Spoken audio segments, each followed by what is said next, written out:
Voilà. Alors, il y a un contexte général qui est celui du fait qu'on a une population vieillissante de plus en plus grande, que les gens vivent de plus en plus loin, que évidemment il y a des progrès de la médecine qui font que l'espérance de vie est de plus en plus importante, et ce qui fait qu'on a un problème par rapport à cette classe d'âge de les loger, de les héberger. Donc c'est une préoccupation constante actuellement des collectivités publiques et bien entendu des architectes qui doivent construire des maisons spécifiques pour ces gens-là. Donc ça, c'est un contexte qui vient déjà depuis les années 50. Donc de plus en plus, la société se préoccupe d'héberger les personnes âgées, les aînés, et qui est une chose qui est en train d'exploser complètement parce qu'évidemment, avec tout ce dont je viens d'énumérer, on a de plus en plus une population vieillissante qui est très très nombreuse. Alors l'autre enjeu, bien entendu, c'est de comment répondre à cette condition particulière. Et ça, c'est le contexte au fait spécifique de notre étude. C'est que Marielle Savoya et moi-même, qui avons écrit ce livre, nous avons reçu donc un mandat du service de la santé publique du canton de Vaud, qui nous a donc demandé d'analyser sous l'angle architectural donc les 12 EMS, qui veut dire établissements médico-sociaux, qui ont été construits ces 10 dernières années dans le canton de Vaud. Donc c'était plutôt un prétexte et évidemment une grande opportunité pour travailler sur ce thème.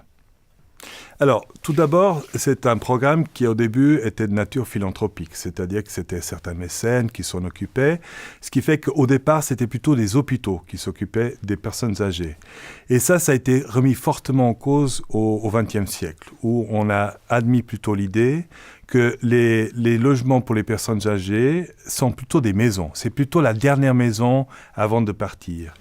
Et ça a changé radicalement la donne. C'est-à-dire que la notion, la teinte hospitalière qu'il y avait dans ces établissements a été écartée au profit d'une dimension beaucoup plus humaniste. Ce qui fait que tous les projets qu'on a analysés, ils prennent en compte la notion de la maison, si vous voulez, avec toute la question domestique qui va avec, les ambiances qui vont avec, et on tend à minimiser beaucoup la partie hospitalière. Donc ça, c'est la grande évolution qui a aussi à voir avec les termes. On appelait ces maisons les asiles pour les vieillards. De nos jours, c'est des établissements médico-sociaux. Vous voyez, donc le terme est tout à fait différent. Et ça correspond aussi à la charge de la société par rapport à ce programme. Donc ce qui fait que, je pense que Marielle Savoya vous en parlera, il y a eu une évolution aussi dans les typologies.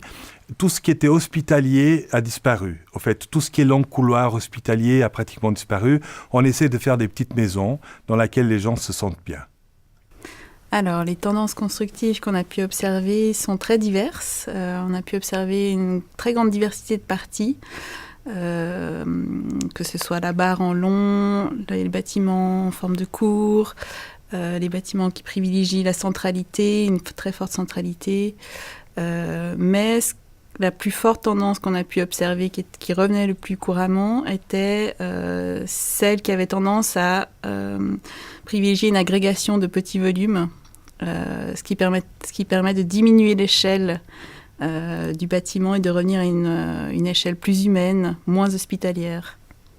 On s'est certes concentré sur la production qu'on a pu observer dans le canton de Vaud, mais on a des grands modèles qui nous viennent de l'Europe du Nord, notamment de Herman Etzberger aux Pays-Bas, qui exprimait beaucoup la métaphore de la ville, par exemple, avec une agrégation de plusieurs petits volumes.